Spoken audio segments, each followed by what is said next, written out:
Patrick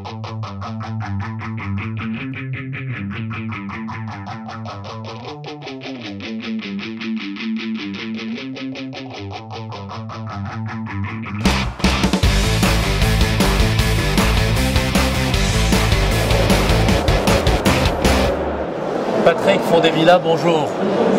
Et je suis très heureux de vous retrouver à Bruxelles pour ce congrès des experts comptables consacré à la fiscalité. Alors justement, on va parler fiscalité. Je vous propose de rêver un instant. Vous venez d'être nommé ministre de l'économie et des finances. Quelle est votre première réforme fiscale? Alors, à vrai dire, j'aurais beaucoup de réformes à proposer. Je crois que la première, ce qui me fait le plus, qui me donne le plus d'irritation, c'est l'ISF. Donc je supprimerai l'ISF. Ce qui n'est pas une idée de génie, puisque beaucoup de candidats de droite à la primaire veulent le faire, c'est dans l'air du temps. Voilà. Pourquoi supprimer l'ISF? Alors pourquoi je supprime l'ISF? Pour une première raison qui est philosophique et qui n'a rien à voir avec le budget de la France, c'est que je trouve un peu anormal philosophiquement, au fond, de taxer des gens qui ont été plutôt fourmis que cigales. Voilà, ça c'est la philosophie.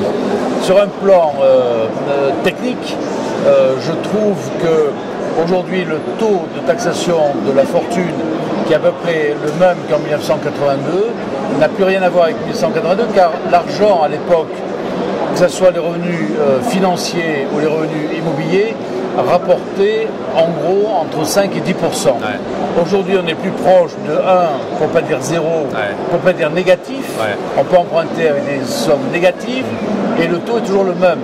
C'est-à-dire qu'on est très vite à 1,2% du patrimoine que l'on a. Et il faut rajouter à cela que les 1,2% de taxation sont pris sur un revenu net d'impôt qui lui-même a généré. C'est-à-dire qu'on est plus près des 2 à 2,5% de taxation d'une richesse que ce que le barème apparent fait apparaître spécialement. Voilà. Alors, vous supprimez l'ISF, mais comment? D'un seul coup? Je pense que c'est un impôt où on ne peut pas faire en moitié. Ouais. Soit il existe, soit il n'existe pas. Probablement pour des raisons plus dogmatiques que techniques. Donc la gauche est pour, la droite est contre.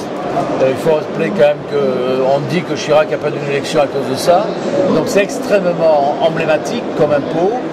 Mais en effet, je crois que je supprimerai d'un coup. Voilà. D'un coup, d'un seul.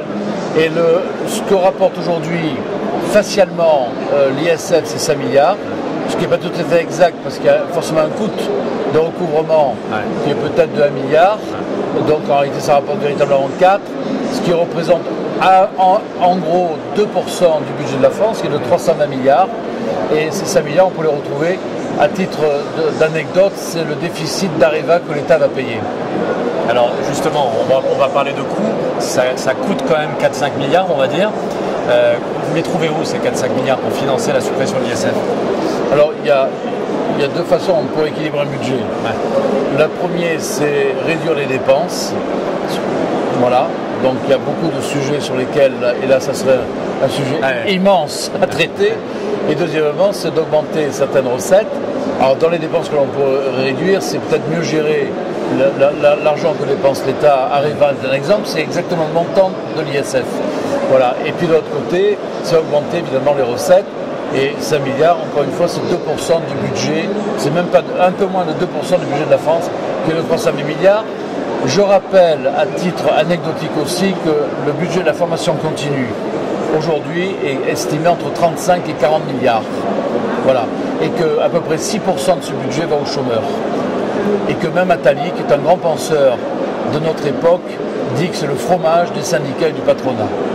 Merci Patrick Fondevilla pour cette conclusion et pour votre intervention. Merci beaucoup. Merci à vous. Merci à vous.